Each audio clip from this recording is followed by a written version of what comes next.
So we've been covering a lot of key elections this week, including the Republican Senate primary in Pennsylvania, where we are still waiting to see if the Trump-endorsed celebrity TV doctor will be declared the winner. There's a wild story coming out of a smaller race in western Pennsylvania around Pittsburgh you probably have not heard about. It's in the 12th congressional district, where one lobbying group dumped millions of dollars to try to take down a Democratic candidate in that primary named Summer Lee. Now, with 99% of the vote in, the state representative Lee is ahead by less than 500 votes. Last night, she all but declared victory, although the race has not yet been called, as we wait for a small number of outstanding votes to be tallied. Now, in October, Lee launched her campaign to fill the seat that was being vacated by a retiring congressman named Mike Doyle. And she did it with the support of the Justice Democrats. That's the group that supported New York Congresswoman Alexandria Ocasio-Cortez's first campaign, among others. And Lee maintained a significant lead in the polling all the way through April, when the pro-choice group Emily's List released a survey showing her ahead by 25 points. But then a torrent of outside money started pouring in, and a huge amount of it came from a political action committee for the American Israel Public Affairs Committee, or AIPAC, called the United Democracy Project. Now, The Intercept reports that in less than a month, the United Democracy Project poured more than $1 million into ads in Pennsylvania's 12th district. The bulk of the messaging attacked Lee, though just over $100,000 went to materials supporting her main challenger, attorney Steve Irwin. In total, listen to this number, United Democracy Project has spent more than $2.3 million in the race so far.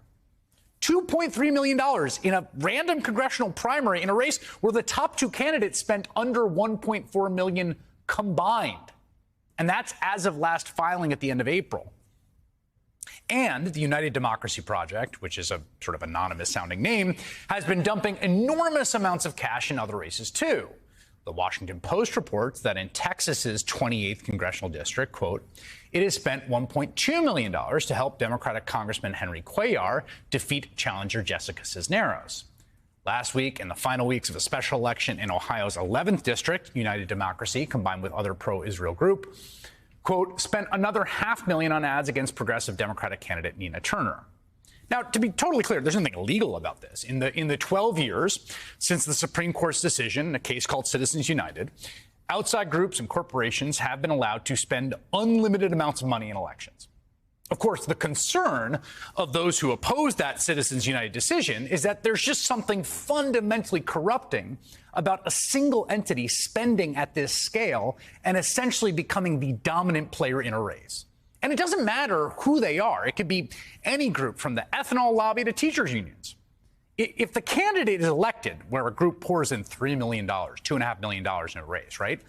It's pretty clear that person who's elected is pretty beholden, right? They're incentivized to orient their public life around the fact that this particular interest group put them in office.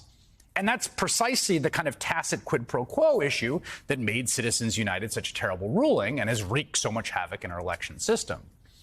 But there's also something else I find insidious about this particular use of big money.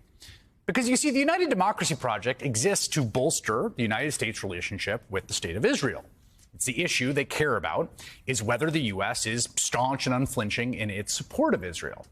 And, of course, there's an active debate in Democratic policy circles about how staunchly supportive or critical we should be, depending on the actions of the Israeli government, particularly in Gaza and the occupied West Bank. But here's the thing. Crucially, that is not the issue that this PAC is engaging in when it gets involved in these races. I mean, if the United Democracy Project, right, wants to spend millions of dollars running ads saying Summer Lee is critical of Israel and we don't think she should be, support Steve Irwin because he will stand by Israel. Well, then, have at it. That's democracy, at least in the Citizens United version. That's sort of how it works now. But the thing is, they recognize Israel is not the top issue for the voters in Pennsylvania's 12th district. And so what they did instead was launch an almost comically disingenuous attack, claiming Lee is not a real Democrat. She calls herself a Democrat, but Summer Lee said she wanted to dismantle the Democratic Party, dismantle it, and she's done everything in her power to do just that. When Joe Biden was running against Trump, Summer Lee attacked Biden's character, said he'd take us backwards, and Lee refused to support Biden's infrastructure plan that's now rebuilding bridges and roads in western Pennsylvania. Summer Lee, more interested in fighting Democrats than getting results. UDP is responsible for the content of this ad. I mean, wild, right? So here's this group, UDP, you've never heard of. They're saying, like, Summer Lee is bad because she's not a real Democrat. We want authentic Democrats. But they don't care who a real Democrat is. They care about whether Summer Lee is sufficiently supportive of Israel or not. I mean, on the homepage of their own website, the United Democracy Project calls themselves, quote, an organization comprised of American citizens, Democrats, Republicans, and independents, united in belief that America's partnership with our democratic ally Israel benefits both countries. The spokesperson was exceedingly clear about their motivations in a recent statement to the Washington Post, saying, quote, our goal is to build the biggest bipartisan coalition in Congress for the U.S.-Israel relationship.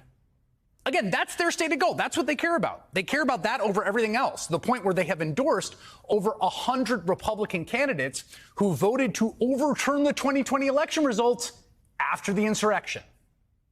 And again, it's a free country. That's their right. They can support whoever they want. Okay? But no one should be taking any lectures from them about who and who is not a real Democrat. We should all be really clear about what this is really about, because it's going to keep happening.